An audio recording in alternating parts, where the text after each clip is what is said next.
Bonjour à tous et bienvenue dans la critique masquée à chaud. Alors aujourd'hui, je vais parler du dernier film des studios Pixar, Vice Versa. Alors, Vice Versa, réalisé par Pete Docter, qui a un nom comme un docteur en fait. Voilà, donc c'est le dernier film des studios Pixar. Pour info, moi je l'ai vu en VF, donc je pourrais pas vous parler de la VO. Et donc je risque de spoiler des choses, donc si vous ne l'avez pas vu, vous risquez d'être spoilé par ce que je vais dire juste après tout ça. Alors déjà, je trouve que Vice Versa, c'est vraiment une bonne surprise, enfin, malgré le fait que tout le monde disait déjà avant que c'était bien, et c'est vraiment un bon Pixar. C'est un Pixar aussi bon que les très très bons Pixar qu'on avait tous aimés, comme Le Monde de Nemo ou Ratatouille. Alors l'histoire rapidement, c'est l'histoire de Riley qui naît jusqu'à ses 11 ans. Et en fait on suit les émotions qui sont dans sa tête, qui sont 5 petits personnages, la peur, la colère, le dégoût, la tristesse et la joie, qui régulent sa manière de vivre. Et donc en fait c'est une plongée à l'intérieur du cerveau de Riley. Et c'est hyper bien foutu, enfin c'est blindé d'idées, c'est vrai qu'il y a des idées toutes les 3 secondes. Moi, dans ces films-là, ce que j'adore le plus, c'est vraiment le début où ils nous présentent l'univers. Et voilà, où on voit, il y a par exemple Riley qui se balade quand elle a 5 ans, qui court dans l'appartement. Au moment où il y a un fil électrique, il y a peur qui arrive, qui l'empêche de passer. Et en même temps, il y a joie qui la fait passer après en rigolant. Enfin, c'est vraiment hyper fort. L'idée de base est superbe, quoi. Réussir à montrer comment on fonctionne et incarner nos émotions par des personnages, c'est vraiment une super idée. Alors après, évidemment, le film, il y a un moment où, après l'exposition, il y a un moment où, suite à une péripétie, il y a joie et tristesse qui se retrouvent perdus au milieu du cerveau, et elles doivent retourner au réseau central, je crois le terme, pour pouvoir retrouver leur place, parce que sans eux, c'est le bordel. Riley fait n'importe quoi avec colère, peur et dégoût qui la contrôle. Donc toute cette partie, qui est donc la partie un peu aventure, au final, c'est pour moi, c'est moins intéressant que le début. C'est-à-dire alors certes, ils arpentent le cerveau et il y a plein de bonnes idées. Donc il y a par exemple, dans les bonnes idées, il y a la machine à rêve. Enfin, en fait, c'est genre Hollywood, où les rêves, en fait, sont des films. Et il y a une scène très très drôle sur les plateaux de tournage des rêves, où ils convertissent, les petits gens qui bossent dans le cerveau, ils convertissent les souvenirs des souvenirs du jour en film, et ils lisent un script, et le mec, et les gens, et les émotions qui sont derrière l'écran le regardent, pour le coup, cette scène marche vraiment bien. Après, il y a d'autres choses qui marchent un peu moins bien. Il y a un moment où ils sont dans le monde de l'imaginaire, alors c'est sympa, mais bon, voilà, tu comprends pas forcément trop les choses. Ça aurait pu être, là pour le coup, ils auraient peut-être pu avoir des idées encore un peu plus poussées que des frites géantes bon, il y a un village en nuages qui est sympatoche. Voilà, donc c'est toute la vie du cerveau intéressante. Il y a beaucoup de dédales de souvenirs, des petites boules. En fait, tous les souvenirs sont représentés par des boules. Et les boules, elles contiennent un souvenir qui est soit joyeux, soit triste, soit colérique. Et au fur et à mesure, ça forme la personnalité de la personne. Et donc, en fait, la base, c'est qu'il y a des souvenirs principaux qui, eux, vont forger des îles qui représentent les principaux traits de caractère de la personne en question. Donc, par exemple, Riley, elle adore le hockey, elle a une île dédiée au hockey, une île dédiée à sa famille, aux amis, à l'honnêteté. Et la dernière, c'est une île dédiée aux bêtises. Et en fait, durant leur aventure, joie et tristesse qui sont donc pas là, ils font s'écrouler les îles au fur et à mesure, et donc l'autre, elle est en pleine crise, elle comprend plus ce qui lui arrive, Riley, et elle devient totalement insociable. Alors, donc moi je trouve que voilà, la partie centrale, elle est intéressante, il y a des moments intéressants, mais il y a des moments un peu longués. Alors évidemment, le film est divisé en 2 parties, il y a toute la partie qui se passe dans le cerveau, et il y a la réalité de Riley au jour le jour, qui donc bouge du Minnesota jusqu'à San Francisco. Et donc elle subit mal ce déménagement qui se passe pas très bien, son père a des problèmes financiers, le camion de déménagement n'arrive pas donc elle dort sur un duvet, enfin plein de choses qui font que elle a des sentiments un peu compliqués à gérer. Après, ce qui est bizarre dans le film, c'est qu'en fait au début ils essaient de faire passer joie pour... en fait ils l'essayent pas, mais... Alors c'est ça qui est intéressant, c'est tout le message du fait de grandir. Donc joie, au début on sent que c'est elle qui gère la boutique, quoi. Elle fait en sorte que la majorité des souvenirs soient joyeux. Et en fait, elle pète un câble le jour où un des souvenirs fondateurs de la petite devient bleu, et donc ça veut dire qu'il devient triste. Donc ça veut dire que pour la première fois, un des souvenirs importants que la petite va garder en elle toute sa vie, ça va être un souvenir triste. Et donc elle pète un câble, et c'est pour ça qu'elle se fait aspirer dans un tuyau avec Tristesse, et les deux se retrouvent dans la péripétie. Mais donc au début, ils essayent enfin, ils essayent pas, mais on est supposé comprendre que Joie, c'est un peu une control freaks, là, quelqu'un qui essaye de tout contrôler, pour le bien-être de l'enfant, et en fait, ça aussi, peut-être que c'est voilà, c'est la manière dont ils vont résumer l'enfance, que c'est la joie qui perdure, qu'on n'est pas supposé être confronté aux problèmes, et qu'on a peu de déconvenus, donc c'est la joie qui est là. Et donc, bah, c'est l'apprentissage du fait de grandir, et le fait que voilà, la joie va aussi être mêlée à la tristesse, et que c'est ça qui fait qu'on est vivant.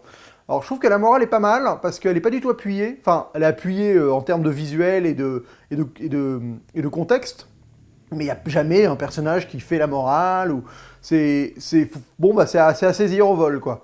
Alors après, c'est plutôt évident, parce que grâce à l'animation, ils nous permettent de visualiser beaucoup mieux enfin, tout ce qu'ils veulent dire. Un souvenir joyeux qui tourne, qui devient bleu, et on comprend que c'est le fait d'être bleu et jaune qui fait que la joie et la tristesse ne forment qu'un, et en fait, c'est ça la vie. Enfin voilà. Mais c'est plutôt une morale intéressante, c'est pas une morale, c'est pas forcément qu'une happy end, justement.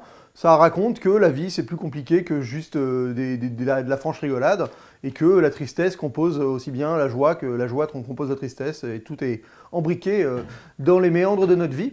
Et donc c'est plutôt intéressant. Alors donc moi je trouve ça dommage qu'ils aient pas fait durer la fin plus longtemps presque. Mais ça c'est peut-être mon côté où j'aime bien, justement j'adore Pixar pour les univers qu'ils créent.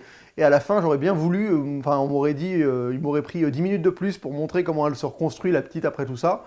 Bah ça m'aurait pas déplu plus que ça. Et là c'est vrai que on sent que l'aventure est terminée, et boum, claquement des doigts, on se retrouve dans le futur.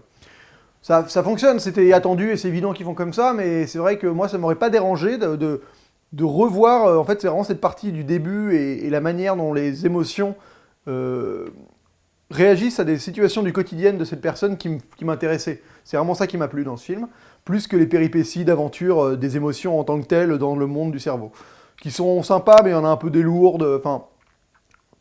C'est que franchement, c'est pas la meilleure partie, je trouve, la partie aventure dans le cerveau, et il y a des bons moments, des mauvais, mais c'est un peu redondant. Il se passe beaucoup de fois la même chose, enfin pas la même chose, mais ils vont arriver au but, ça s'effondre, ils se cassent, ils tombent ailleurs, ils vont arriver au but, ça s'effondre, ils se cassent, ils tombent ailleurs.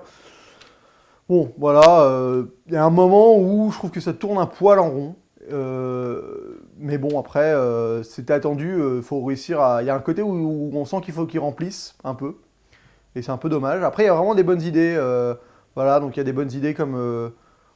bah, il y a le personnage, l'ami imaginaire, qui a une idée sympatoche. Bon, on sait très bien qu'il va finir par disparaître, et c'est attendu. Ça reste émouvant au moment où ça arrive. Il y a des vrais moments d'émotion intéressants. Le moment où Joie comprend bah, voilà, enfin, les bienfaits de la tristesse. C'est vrai que c'est touchant, et c'est vraiment fait d'une manière... bah, hyper sincère, et surtout hyper subtil. Enfin, c'est pas du tout appuyé plus que ça. C'est juste, on voit quelque chose, et bah, on comprend. Ça fait référence à tout ce qu'on peut avoir vécu dans nos vies, et ça fonctionne vraiment bien. Ce qui est génial, et ce qui marche très très bien, c'est quand ils rentrent dans les cerveaux des autres gens. Donc ça c'est vraiment des moments très drôles, où on voit justement pour la première fois, c'est les deux parents. Et ça, c'est vrai que ça fonctionne très très bien. Donc eux, pour le coup, les cerveaux des parents sont beaucoup mieux organisés. Ils sont comme un conseil de classe, quoi. Ils sont les 5 autour de la table, hyper bien structurés, alors que l'autre, c'est un peu le bordel chez la gamine. Mais donc voilà, ça c'est vraiment sympa. Non, non, il y a des bons trucs. En animation, bah, elle est très très bien faite, franchement, il n'y a rien à dire. C'est hyper bien foutu. Ça leur permet de faire des transitions entre enfin, ce qui est dans la tête, ce qui est en vrai, par des effets de transparence, on rentre dans les yeux. Toutes les boules sont des souvenirs, donc dans les boules, il se passe des choses. Ils tiennent des petites boules transparentes dans lesquelles on peut voir des choses. Enfin, l'animation, voilà, c'est vrai que c'est le support parfait pour ce genre de film. Au final, je trouve que les personnages sont vraiment drôles et bien foutus. Au début, enfin, c'est bizarre, au début, on va se dire, tiens, ils vont peut-être en rajouter, parce que c'est vrai que ça fait pas beaucoup, 5 émotions pour gérer toute une vie, tout ça. Bah, en fait, non, en fait, ça marche. Il n'y a pas une seule fois dans le film où on se dit, ah, c'est pas l'émotion qui aurait dû gérer ça, ou voilà, donc ça marche plutôt bien. Moi, je l'ai vu en français, les voix françaises sont très bien choisies. Pour le coup, ils ont vraiment un bon casting. Les deux personnages principaux, Joie, c'est Charlotte Lebon, et Tristesse, c'est Marie-Lou Berry. Ça fonctionne très bien. Et après, celui qui est vraiment très drôle, c'est Peur. Je crois que c'est le mec qui a joué Saint-Laurent, qui a eu Pierre Ninet. Pierre Ninet est vraiment, son personnage est très rigolo. Gilles Lelouch en colère aussi, ça fonctionne. Non mais l'humour est très très bien. Et la dernière, qui est Mélanie Laurent, qui joue Dégoût. Très très bon choix de casting aussi. Fallait oser. Non, non, franchement, la composition des gens, enfin les personnages marchent vraiment bien. Non, c'est vraiment une belle histoire. Je trouve un peu long au milieu, certes, mais bon, c'est vraiment une plongée dans un bel univers novateur. On va en prendre, toutes les 3 secondes, il y a une idée, et ça n'arrête pas, ça n'arrête pas, ça n'arrête pas. Et c'est vrai que c'est pour ça que j'aime Pixar. Ça me rappelle le monde de Nemo, vraiment, où on est sous l'eau et il se passe au début, voilà, on découvre ce monde et il se passe plein de trucs. Et voilà, toutes les 2 secondes, on est épaté par un nouveau délire. Et là, franchement, c'est un peu ça. Donc ça fonctionne vraiment bien. Ouais, des trucs très drôles. Du coup, en fait, ils ont une théorie comme quoi les chansons qui nous reviennent dans la tête, qu'on n'aime pas forcément, c'est genre des petits personnages du cerveau qui s'amusent à les refoutre au pif dans notre conscient comme ça pour nous refaire penser. Ça, c'est assez rigolo. Voilà, non, il y a plein de petits détails comme ça sur la vie de tous les jours qui fonctionnent vraiment bien. Le générique de fin est très drôle aussi. Il plonge dans les cerveaux de plusieurs personnes. Alors après, il y a un truc que j'ai pas compris, mais ça c'est mon côté peut-être un peu trop pragmatique sur certaines choses. Les personnages de Riley, ils ont leur look, qui sont genre, on va dire, général, ils sont pas modifiés pour Riley, alors que tous les autres personnages des autres personnages dans lesquels on rentre, c'est compliqué, et ils ont tous un détail particulier qui leur est commun. Par exemple, tous les personnages de la mère portent des lunettes, tous les personnages du père ont une moustache, tous les personnages d'un ado à un moment ont des cheveux longs avec une casquette. Et Riley, c'est vrai qu'elle a pas, alors qu'elle pourrait être blonde, enfin, il pourrait y avoir des trucs. Après, peut-être que ça vient au fur et à mesure, ou peut-être que vu que c'est notre personnage principal, ils n'ont pas voulu. Enfin, ils ont voulu accentuer les autres et pas ceux-là, peut-être aussi. C'est une manière de voir. Non, globalement, vraiment, moi j'aime beaucoup Pixar, j'ai toujours aimé Pixar. Je me souviens pas c'était quoi les derniers Pixar en date. J'ai l'impression que moi je me souviens que de Toy Story 3 qui était excellent, mais franchement c'est vraiment du bon divertissement d'animation. Vous pouvez amener vos enfants et les adultes, enfin du vrai Pixar quoi. Les enfants ils vont rigoler parce qu'il y a des trucs drôles et les adultes en même temps ils vont être très intéressés parce que ça fait écho à plein de trucs et qu'on s'y retrouve tous au final dans un film de Pixar comme celui-ci. Euh, Après voilà, je sais pas trop quoi dire d'autre dessus. Je trouve que c'est vraiment une bonne idée. Je regarde juste mes notes, hein, je prends encore le pli, vite fait. Nanana. Ouais, voilà, on tartine pas la morale. Ouais, ouais, ouais. Ouais, ouais, ouais. Tout. Non, c'est bien, c'est bien. Non, non, j'ai tout dit. Je vais parler un peu du court-métrage qui est au début, qui s'appelle Lava. Alors celui-là, par contre, je regrette beaucoup de l'avoir vu en VF. C'est l'histoire d'un volcan qui est seul au milieu de l'océan et qui a envie de trouver l'amour. Et en VF, franchement, ça fonctionne pas du tout.